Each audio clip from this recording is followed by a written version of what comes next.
Hello' everyone, ভালনে সকলোৰে?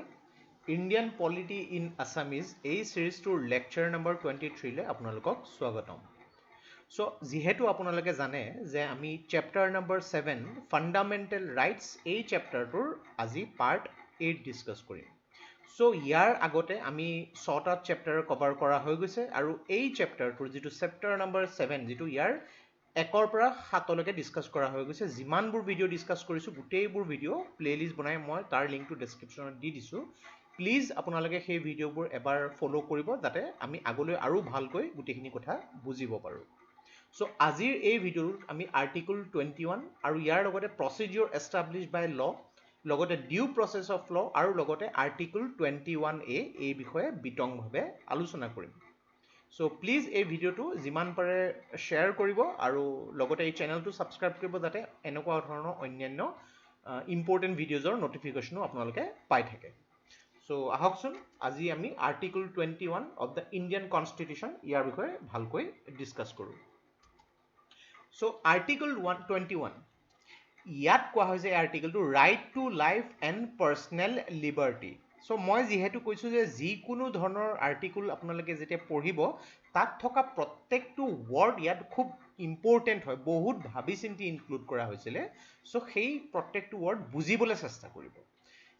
ইয়াত এটা বস্তু যে ৰাইট টু লাইফ, ইয়াত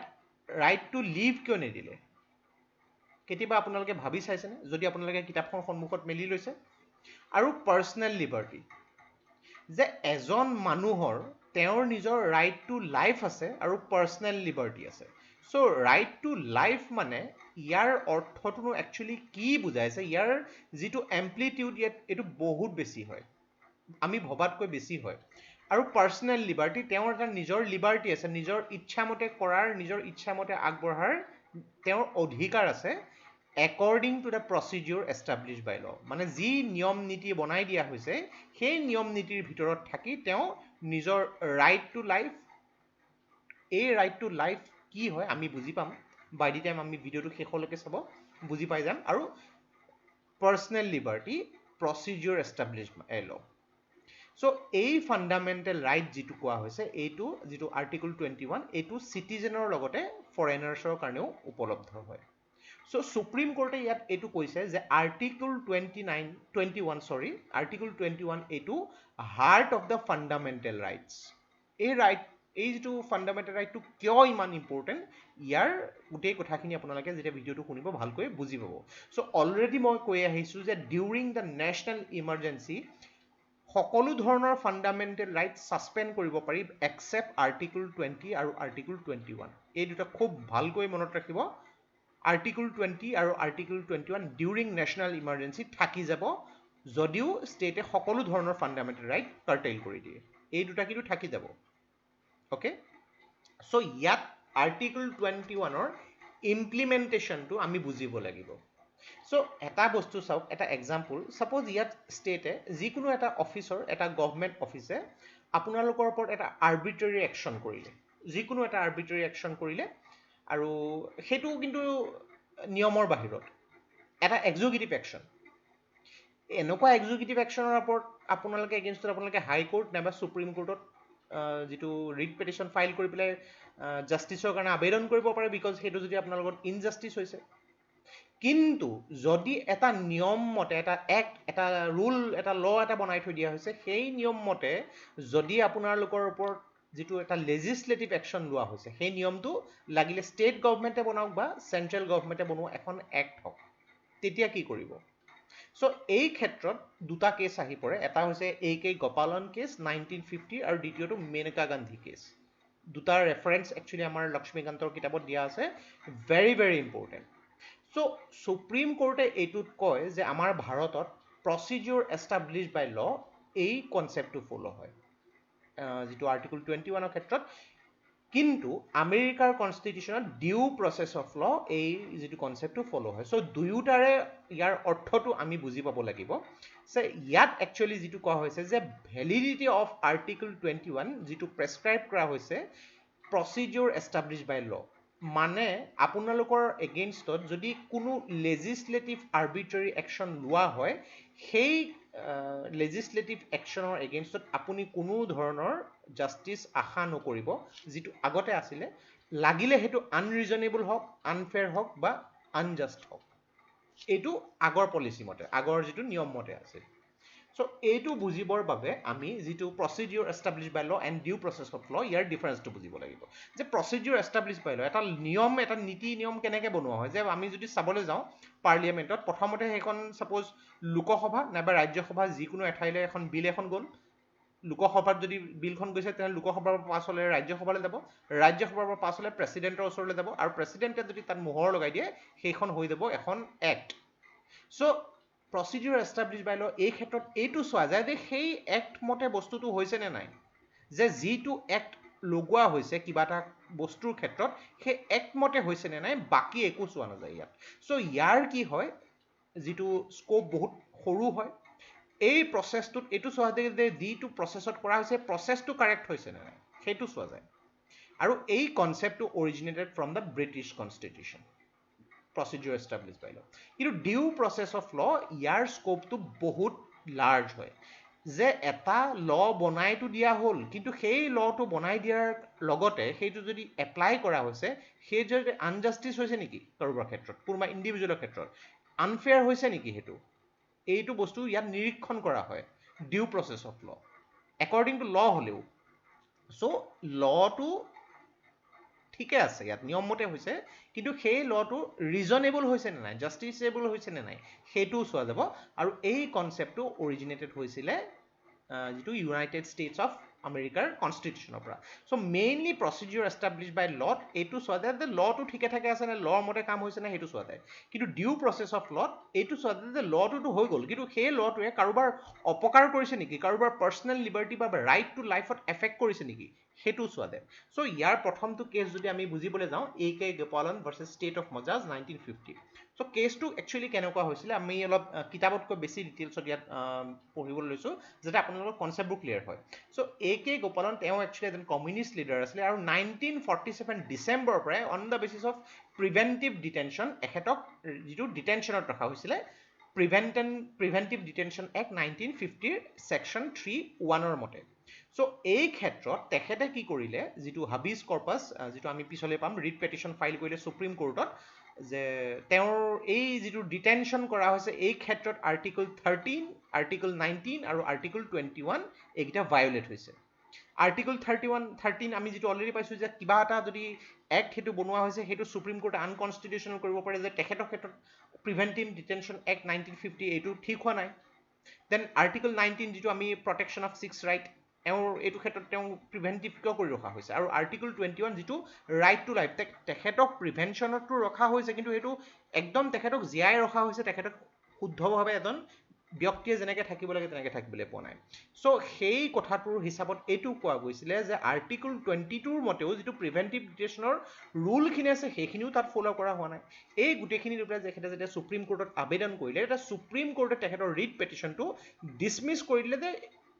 যিটো নিয়মৰ এগেইনষ্টত যিটো নিয়মৰ আধাৰত যিটো প্ৰিভেণ্টিভ ডিটেনশ্যন এক্ট 1950 আধাৰত তেখেতক এৰেষ্ট কৰা হৈছে বা ডিটেনশ্যনত ৰখা হৈছে ইয়াত একো ভুল কৰা হোৱা নাই চ' ইয়াত লজিকটো এইটো দিয়া হৈছিলে যে তেখেতক এইটো ক্ষেত্ৰত যিটো লেজিছলেটিভ একশ্যনৰ কাৰণে তেখেতক যিটো প্ৰিভেনশ্যনত ৰখা হৈছে এইটো কোনো ধৰণৰ ভুল নহয়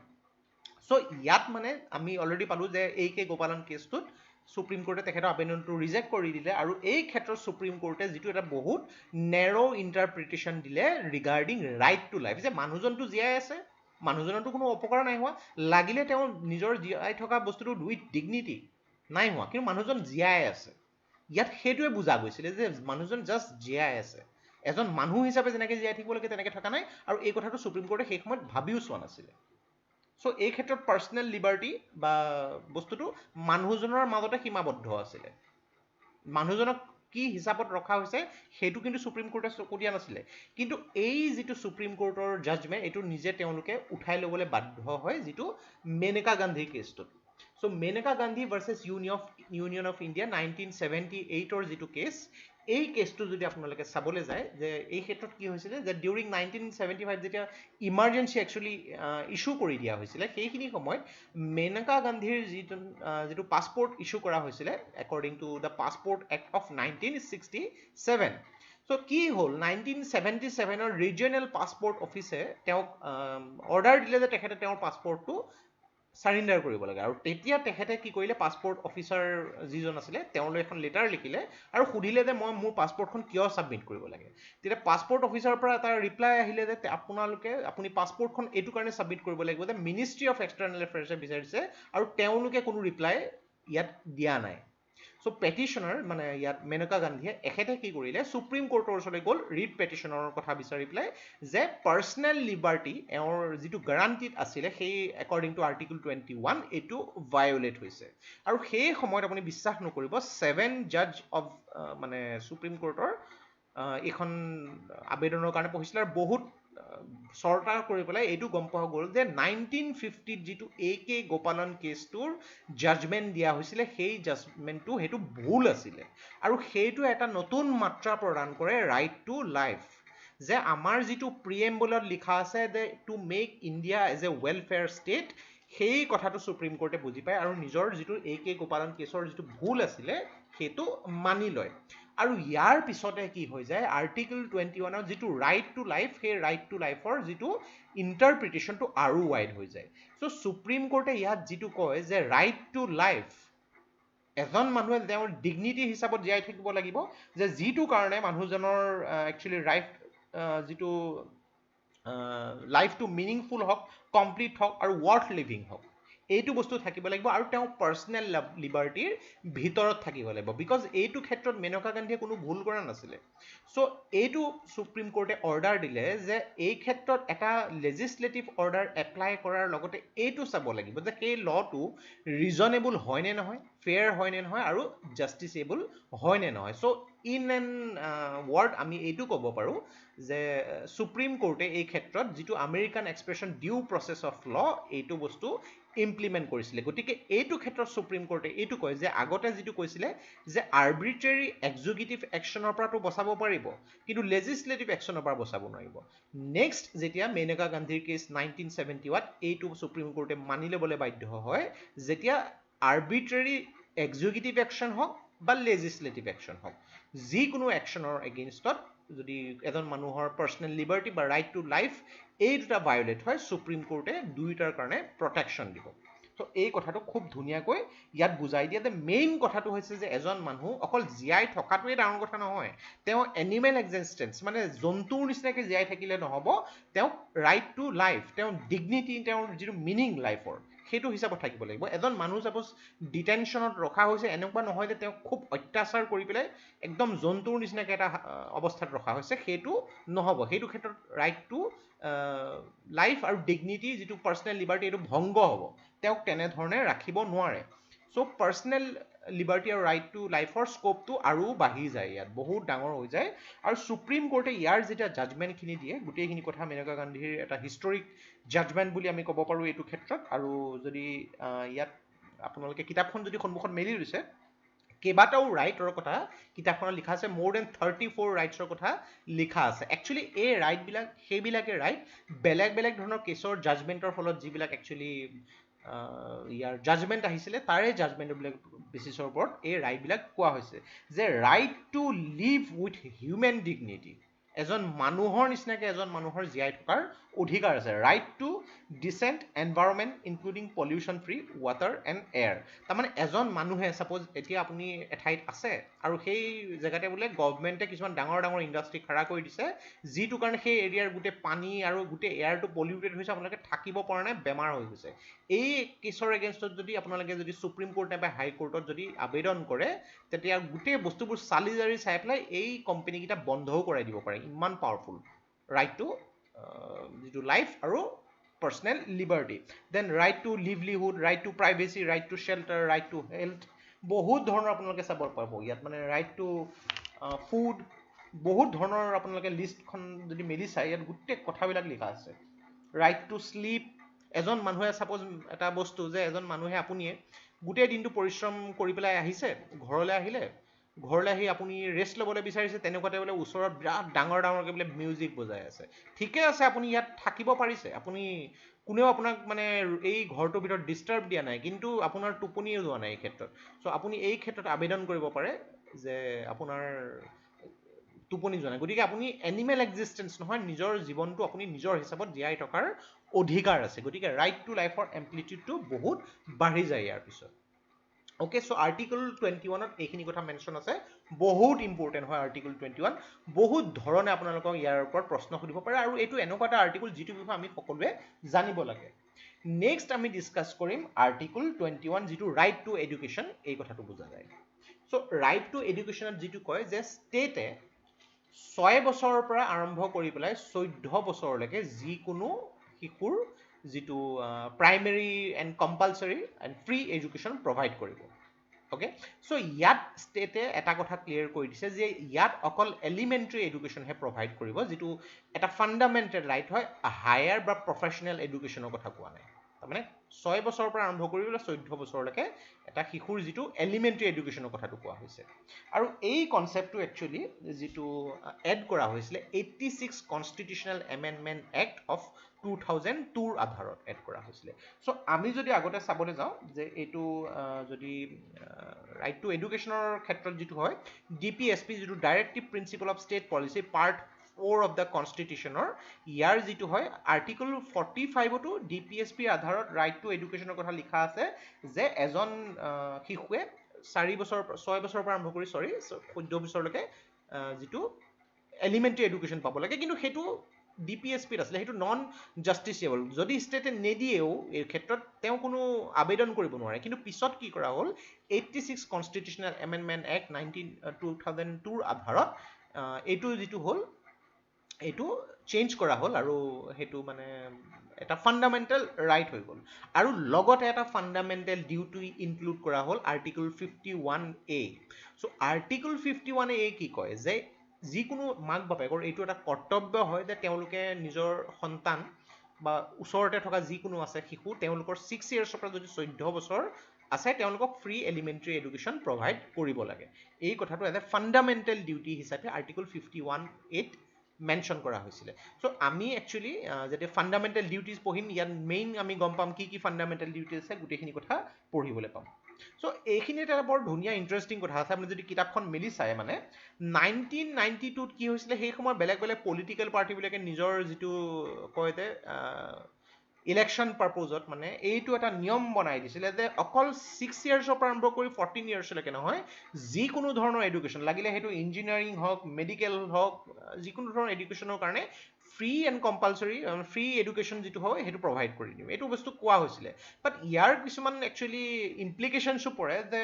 ইণ্ডিয়াৰ যিটো ইকনমিক কেপাবিলিটি সেইটো সময়ত ইমান বেছিও নহয় যে যিকোনো এজন ব্যক্তিক তেওঁ যদি মেডিচিন বা ইঞ্জিনিয়াৰিঙত যদি ফ্ৰী এডুকেশ্যন দিবলৈ হয় সিমানখিনি খৰচ বহন কৰিব পৰা ক্ষমতাটো নাছিলে লাহে লাহে ভাৰত যেতিয়া আৰু ডেভেলপ হৈ যাব আৰু ধৰি লওক 20-25 বছৰ পিছত এনেকুৱা ধৰণৰ এটা নিয়ম প্ৰযোজ্য কৰিব পৰা যায় আৰু দ্বিতীয়তে আমাৰ দেশত যিমান প্ৰাইভেট কলেজ আছে ইঞ্জিনিয়াৰিং বা মেডিকেল কলেজ এনেকুৱা ধৰণৰ এটা নিয়ম বনাই দিয়া যায় এই প্ৰাইভেট কলেজবোৰ বন্ধ কৰি দিব লাগিব চ' বহুত কথা ভাবি চিন্তি সুপ্ৰিম কোৰ্টে 1993ত কি কৰিলে এই যিটো কথা একচুৱেলি কোৱা হৈছিল এইটো উঠাই লোৱা হয় চ' এই কথাটো আমি যদি চাবলৈ যাওঁ 2002ত যিটো 86th এমেণ্ডমেণ্ট এক্ট কৰা হৈছিলে এজ এ ফাণ্ডামেণ্টেল ৰাইট হিচাপত আৰ্টিকল 21A চ' এই বস্তুটো এতিয়া ফাণ্ডামেণ্টেল ৰাইটটো হৈ গ'ল কিন্তু এই ক্ষেত্ৰত গভৰ্ণমেণ্টে এক্ট বনাব লাগিব এটা যিকোনো এক্ট এটা বনাব লাগিব এক্ট নবনালে কেনেকৈ হ'ব এক্ট বনালেহে সেইটো এটা ৰুল হ'ব এটা নিয়ম হ'ব চ' এইটো হিচাপত কি কৰা হয় right of children to free and compulsory education act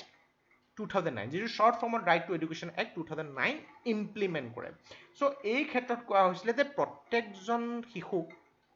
6 বছৰৰ পৰা আৰম্ভ কৰি পেলাই 14 বছৰলৈকে সেই ষ্টেটৰ যিটো নিয়ম মতে এখন জেগাৰ যিটো নিয়ম মতে তেওঁক free and compulsory education provide কৰিব লাগিব আৰু ইয়াত লগতে ছেটিছফেক্টৰী ইকুইটেবল যিখিনি কোৱালিটি আৰু ফৰ্মেল যিখিনি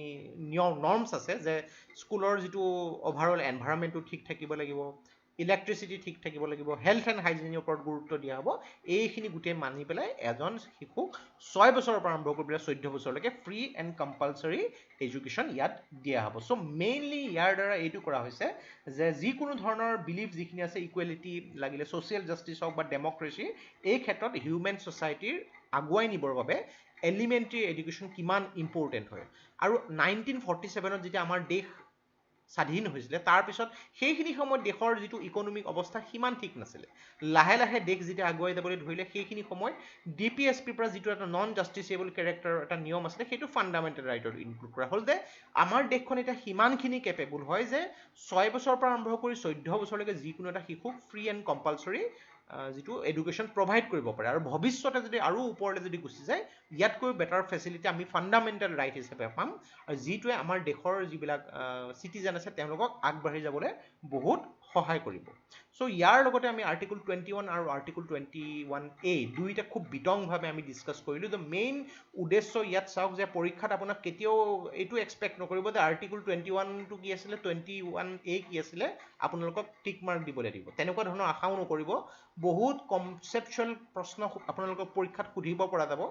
বা যিবিলাকে আপোনাৰ কনচেপচুৱেল ক্লিয়াৰিটি টেষ্ট কৰিব নট অনলি ইয়াত মই প্ৰিলিমছৰ কথা কৈছোঁ ইয়াত মেইনছৰ হিচাপতো যদি আপুনি কনচেপচুৱেল ক্লিয়াৰিটি থাকে আপুনি যিকোনো ধৰণৰ কাৰেণ্ট ইছ্যুজবিলাক ৰিলেট কৰিব পাৰিব সেইটো কাৰণে ডিটেইলছত মই লাইন বাই লাইন প্ৰত্যেকটো কথা উইথ এক্সাম্পল চেষ্টা কৰিছোঁ যাতে সম্পূৰ্ণৰূপে আপোনালোকে বুজিব পাৰে সো প্লিজ এই ভিডিঅ'টো আপোনালোকে যিমান পাৰে শ্বেয়াৰ কৰক ভিউজ বহুত কম আহি আছে আপোনালোকৰ মৰম আশীৰ্বাদ আৰু কমেণ্ট পালে আৰু আপোনালোকৰ যদি কিবা ইয়াত ৰেকমেণ্ডেশ্যন থাকে প্লিজ মোক কমেণ্ট বক্সত লিখিব কিবা যদি প্ৰশ্নও থাকে সেইটো লিখিব সাধ্য অনুসৰি উত্তৰ দিবলৈ চেষ্টা কৰিম সো নেক্সট আমি পাৰ্টত আৰ্টিকল 21 যিটো protection against arrest and detention এই কথাটো ভালকৈ ডিছকাছ কৰিম এই আৰ্টিকলটো সো আজিৰ বাবে ইমানেই সো প্লিজ ভিডিঅ'টো লাইক কৰিব এইটো ছাবস্ক্ৰাইব কৰিব এইটো শ্বেয়াৰ কৰিব take care thank you and Jai Hind